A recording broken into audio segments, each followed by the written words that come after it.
Tuhan sertamu. Dan sertamu juga. Inilah Injil Yesus Kristus menurut Santo Matius. Dimuliakanlah Tuhan.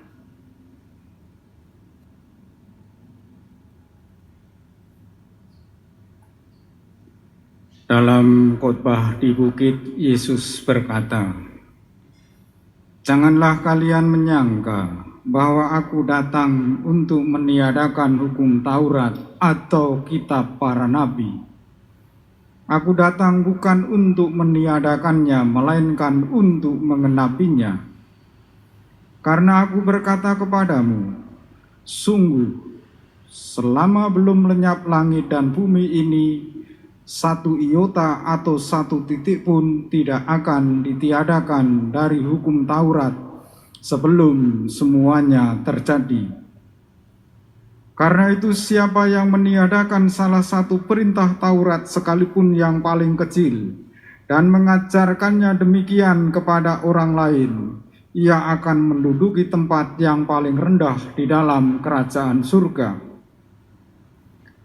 Tetapi siapa yang melakukan dan mengajarkan segala perintah Taurat, ia akan menduduki tempat yang tinggi di dalam kerajaan surga.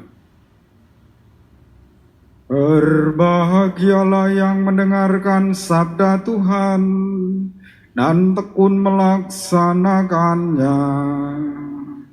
Sabdamu adalah jalan, kebenaran dan hidup kami.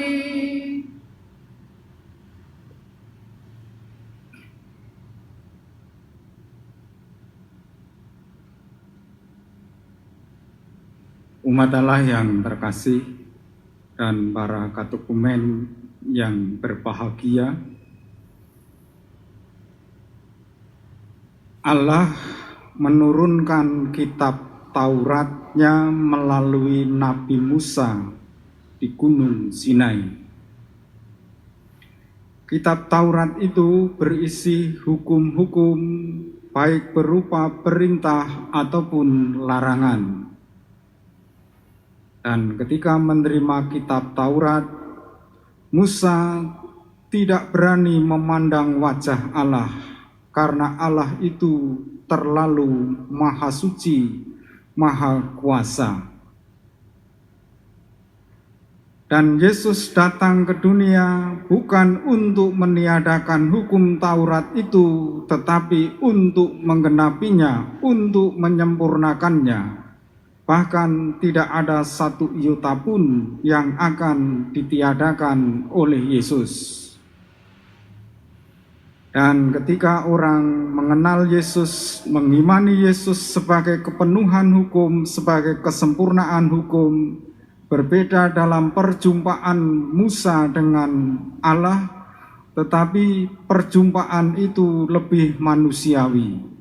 Kita boleh memandang Allah. Bahkan kita boleh menyentuh Allah dan dalam perayaan Ekaristi kita makan tubuh dan darahnya. Itulah sebabnya Yesus datang bukan untuk meniadakan hukum Taurat atau kitab para nabi. Dia menggenapinya dengan cara yang sangat manusiawi. Supaya kita mengalami Yesus sebagai kegenapan hukum Taurat, kita harus mengimaninya. Dan para katekumen, imannya kepada Yesus mulai tumbuh. Tugas para wali baptis, para pendamping, terutama Bu Karolin dan beberapa orang di lingkungan yang ikut mendampingi ini, supaya iman katekumen itu tumbuh sampai sebesar biji sesawi. Meskipun yang mengajar mungkin atau saya pun imannya belum sebesar biji sesawi. Nanti kalau para katekumen imannya sebesar biji sesawi, bisa memindahkan gunung ke laut. Dan orang yang imannya besar hidupnya tidak pernah murung, tidak pernah mengeluh, hidupnya selalu penuh ketekunan dan semangat. Maka dalam proses pendampingan untuk nanti menjadi warga gereja Katolik, jangan murung, jangan mengeluh, penuhlah sukacita supaya imanmu tumbuh dan berbuah. Dan iman yang tumbuh dan berbuah itu tidak bertentangan dengan akal sehat. Karena iman kita tidak ada yang bertentangan dengan logika, dengan akal sehat.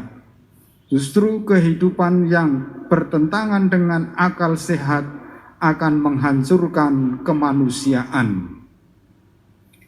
Iman kita bersama dengan berbanding lurus dengan logika, cara kita berpikir, karena misteri iman itu bisa dijelaskan. Akal budi kita membantu kita beriman dan beragama secara sehat. Yang mengganggu kehidupan orang beriman tidak tumbuh adalah keraguan-raguan. Ragu-ragu terus, malas, dan iman itu anugerah dari Allah. Tetapi juga perlu upaya perjuangan dari manusia. Dan orang yang beriman mendalam hanya ada satu kata, takwa, taat. Seperti tadi, siap, saya hadir. Itulah sikap iman Katolik.